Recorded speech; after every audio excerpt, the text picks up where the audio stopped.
দাওয়া বেনানি দাওয়া ছোট বড় দাওয়া দিয়ে দিই শেষ বড় দাও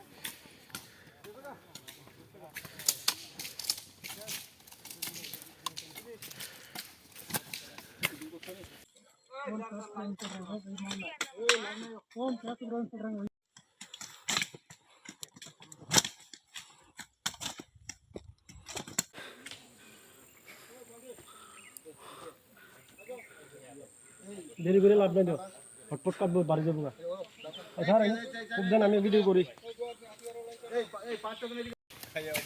আজকে সকালবেলা আমরা বিশালগড় থানার পক্ষ থেকে থানার অফিসার হোম স্টাফ পিএসআর সহকারে আমরা নেহালচন্নগড় ধনচুরি লেম্বুতুলি হাজারিচুনি এলাকাতে গাঁজা বিরোধী অভিযানে গাঁজা যে প্ল্যান্টেশন করা হয়েছিল সেই প্ল্যান্টেশন ডেস্ট্রয় করার জন্য আমরা বেরিয়েছি। সকাল থেকে আমাদের কাটিং চলছে, আপনারা দেখতে পাচ্ছেন। এখন পর্যন্ত আমরা প্রায় 60টা প্লটের মধ্যে 60টা প্লটে আমরা ডেস্ট্রয় করেছি প্রায় 24,000-এর মতো গাঁজা গাছ। প্ল্যান্টের ইমেচুর এখনও মেচুর হয়নি, আপনারা দেখতে পাচ্ছেন গাছগুলা। এগুলো আমরা ডেস্ট্রয় করছি। এগুলা মেনলি সম্ভবত ফরেস্ট ল্যান্ডের মধ্যেই হয়েছে। তো আমাদের অভিযান চলছে, আরও আমাদের কাছে ইনফরমেশান আছে, আরও প্লট আছে সামনে, আমরা সেগুলোও ডেস্ট্রয় করব।